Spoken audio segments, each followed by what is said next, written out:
ఇదేనిదే నేను అనుకోలే మీరు ఇట్లా ఉంటారని. ఇప్పుడు ఏ సరదాగా ఉంటారు సార్, పాటలు పాడతా పూట మధ్య ఉంటారు కానీ అప్పుడు పులాస్ వేసినట్టు ఏం భయపెట్టి ఉంటారు సార్ నన్ను హుయ్యని. భయపెట్టాలి పుష్ప, అప్పుడే కదా నాతో ఎలా ఉండాలో నీకు తెలిసింది. ఇప్పుడు చూడు, కలిసి తాగుతున్నాము, హ్యాపీగా ఉన్నాము. అవును పుష్ప, ఈ రోజు నీ పెళ్లి ఉంది కదా, నువ్వేమో ఇక్కడ ఉన్నావు లేదా? సార్ పెళ్లిదే ఉండదు సార్, అరగంట సేపు లేటుగా పోయినా పెళ్లి కూతురు ఆడనే ఉంటుంది. షికావత్ సార్ మీరు కలుద్దామంటే టైం ఇచ్చి ఉండారు, ఇంతకన్నా మర్యాద ఏముంటుంది చెప్పండి. ఏంది పెళ్ళి అంటే గుర్తుకొచ్చి ఉండదు. ఈ పిల్లం ఎవరితో కడుపు రావాలా, ఏ టైంలో కడుపు అవ్వాలని నేనే డిసైడ్ చేస్తానని ఉండరు కానీ మీరు ఎందుకు సార్ అట్లా ఉండరు? ఫీల్ అయి ఉన్నాను నేను. అది ఎందుకు ఇప్పుడు? సర్లే, ఏదో నన్ను బాధ పెడతాను అని ఉంటారు అంతే కదా, వదిలేండి. కానీ నాకు ఇంటి పేరు లేదనే విషయం మీకు తెలుసు కదా సార్. అందుకే తెలిసి కూడా మీరు ఎవడు మ్యానుఫ్యాక్చరింగ్ చేసి ఉన్నాడో, ఎవడు పుట్టించాడో, స్టాంప్ అది ఇది అని ఎన్ని మాటలు అని ఉంటారు సార్ మీరు నన్ను. ఏంటి పుష్ప పార్టీ మూడు చెడగొడుతున్నావు?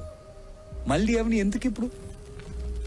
నాకు ఇంటి పేరు లేదంటే నా పుట్టుకు అవమానించినట్టుగా సార్ మీరు. నా పుట్టుకు అవమానించినారంటే మా అమ్మను అవమానించినట్టే సార్. నేను పుట్టినప్పటి నుంచి ప్రతి లండి కొడుకు అనే మాటే సార్ అదే. పుష్ప, తాగి ఏదేదో మాట్లాడుతున్నావు, నీకెక్కువైంది.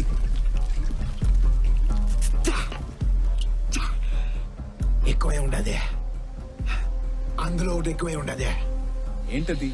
ఇలాగా ఒకటి ఎక్కువే ఉండదే, ఒకటి ఎక్కువే ఉండదు అని చెప్పి సస్పెన్షన్ లో పెట్టడం రాదు సార్ నాకు. ఆ గన్ లో బుల్లెట్ ఎక్కువే ఉండదే ఇందులో. అవునా? దా 1 2 3 4 4 5 6 దా ఒకటి ఎక్కువే ఉండదే. పుష్ప, అది సర్వీస్ రివాల్వర్, అందులో 6 బుల్లెట్లు ఉంటాయి. ఆ పొద్దు మీరు అన్న మాటలకి నేను పిడికిలు బిగిసినప్పుడు ఈడ గన్ను పెట్టుండారు కదా, అప్పుడు ఇందులోకి వెళ్ళాల్సిన బుల్లెట్ ఇందులోనే ఉండిపోయి ఉండదే, అది ఎక్కువే ఉండదే.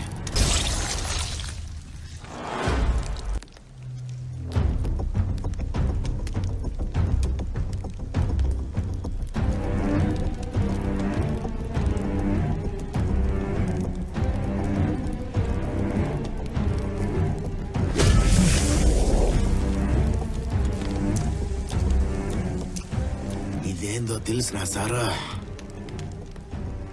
నా ఒంట్లో పారే మా నాయన రక్తం. మా అన్నోళ్ళు నా కాడ నుంచి ఇంటి పేరు లాక్కోక ముందే ఇది మా నాయన నాకు ఇచ్చేసి ఉండాడు. ఇది నా నుండి ఎవడు వేరు చేయలేడు సారా. ఇది సార్ నా బ్రాండ్.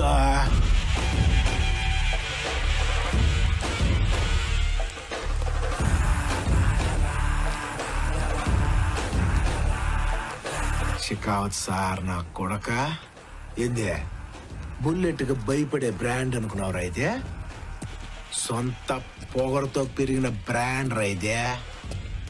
ఆ పొద్దు నువ్వు అన్న మాటలకే ఈ పుష్పగడింత గమ్మునున్నాడు తెలిసిన నీక. మా అమ్మ జీవితంలో పెళ్లిలా మా ఇంట్లో జరుగుతాండే మొదటి పెళ్లిరా ఇదే. ఇది అయితే మా అమ్మ బాధపడద్దని ఈ గంట వరకు ఆగి ఉండా. ఇక ఆగేదేలే. నువ్వేం చేస్తున్నావు నీకు అర్థం కావట్లేదు. ఏంద్ర అర్థమైందే, గొడ్డలోడ తీస్తా తీరా సార్ నా కొడక. నువ్వెవరితో పెట్టుకున్నావు తెలుసా పుష్ప? బన్వర్ సింగ్ షికావత్. అట్నా? అయితే ప్యాంటు కొడితే ఇది దేనికి? పుష్పగాడు షికావత్ సార్ నే గొట్టలోడ తీసి మొండి మొలతో నుంచో పెడితే ఎంత మజ్జా ఉంటది ఆ? తీయరా సార్.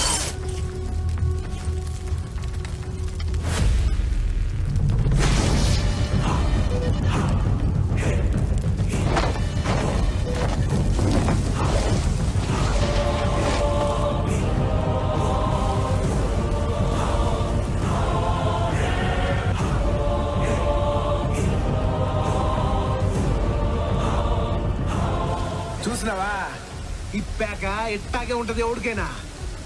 అది షికావత్ సారైనా పుష్ప గాడైనా. నీ ఒంటి మీద గొడ్డలు లేవో నా ఒంటి మీద గొడ్డలు లేవో కానీ ఓ తేడా ఉండదే. అదేందో తెలిసినా పుష్పగాడు జీవితం ఎట్టానే మొదలు పెట్టుండాడు. ఆడు కూలోడుగా ఉన్నప్పుడు ఆడు రేంజ్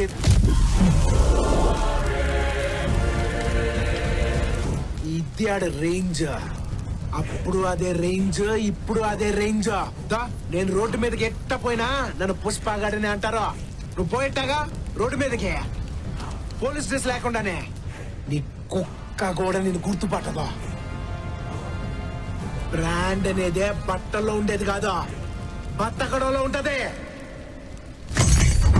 రే షికావత్ సారా, ఇది మధ్యలో పెట్టుకో. పోయే లోడు పోతానే ఉంటది, వచ్చే దుడ్డు వస్తానే ఉంటది, కానీ నీకు అలా రూపాయి ఉండదు. ఒంటి మీద యూనిఫామ్ ఉంటది కానీ చేసేదానికి పని ఉండదు. నీ కాడ సార్ మాత్రమే ఉంటది, మిగతా అన్నీ పెరికేస్తా. వస్తా.